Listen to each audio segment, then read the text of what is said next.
Hindi ako yuyukot. Hindi ko yan sasampahin.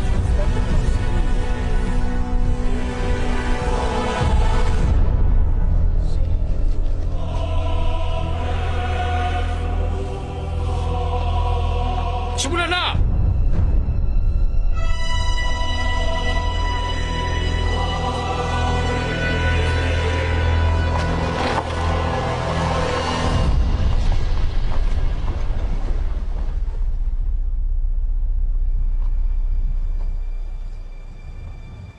Buong puso namin kayong susundin. Sa sino kami ko kayo? matatakot. Ipadaman ninyo ang inyong presensya. Buong puso namin kayong susundin. Sa inyo lang kami matatakot.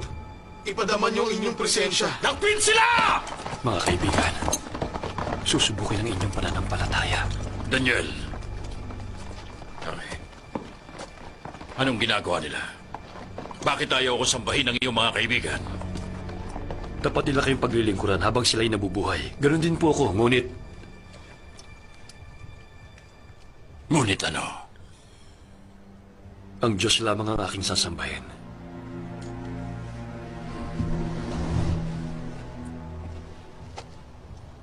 Yuyukod sila sa aking harapan.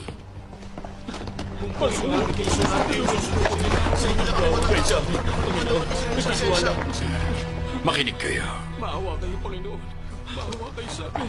Kung kailangan baluktutin ng isang bagay na matigas at mahirap baliin, anong ginagawa natin? Idinadarang natin sa apoy. Kamahalan, ilayo niyo yan. Sunugin! Sunugin sila! Kumuha ng panggato! Lagyan ng langis! Bilis! Apoy! Akin ang apoy! Tingin niyo ang aking panalangin, O Diyos. Kaya harap ako ngayon sa bingit na kamatayan. Ako'y tila unti-unting inihilap patungo sa aking huling hantungan. Patid niyo ang aking pangamba. Ang puso ko'y puno ng takot. Panginoon, iligtas niyo kami!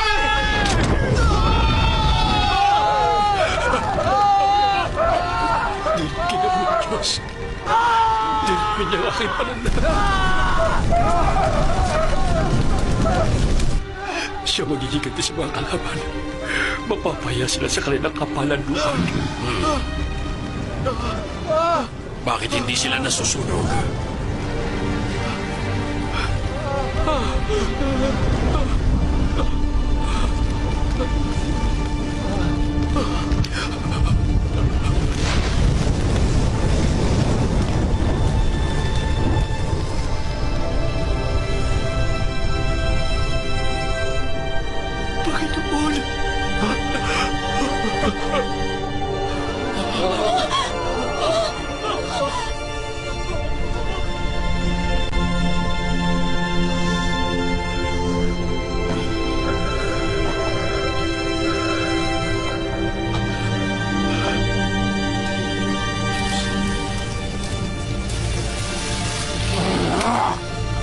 Panginoon, tinugon mo ko.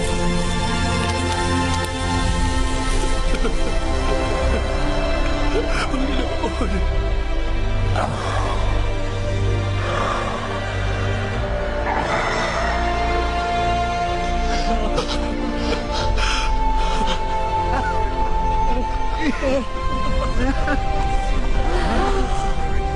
Magsitayo kayo mga taga-Hudeya. Kasama natin ang Diyos. Kasama natin siya. Kasama natin ang Diyos.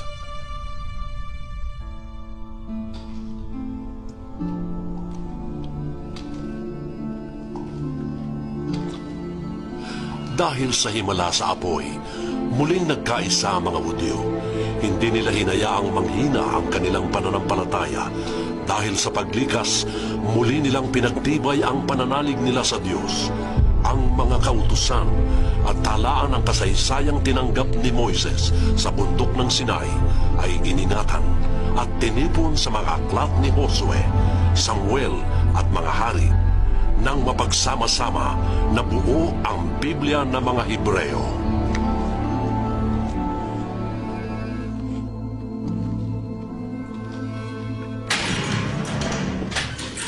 Sa kabila ng pananampalataya ng mga Hudyo, nanatili silang mga bihag. Ang tanging tao na makapagpapalaya sa kanila ay nasiraan ng bait.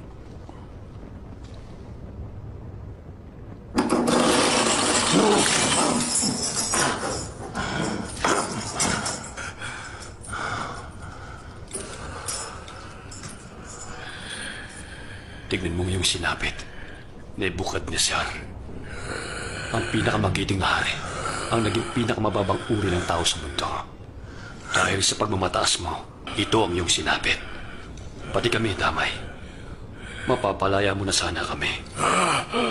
Ngunit bihag rin kami tulad mo.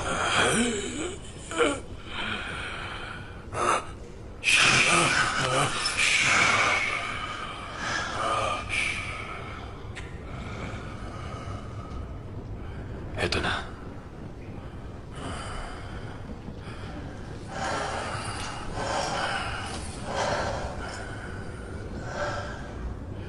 Darating ang isang bagong hari. Diyos ko, naway may ligtas niya kami.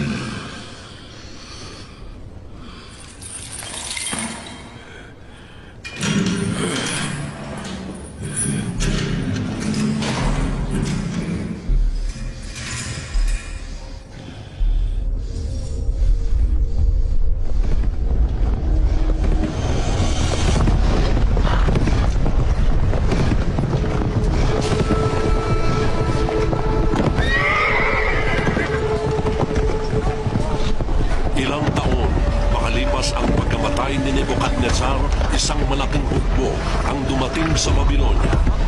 Sa pangunguna ni Cyrus, ang hari ng Persya.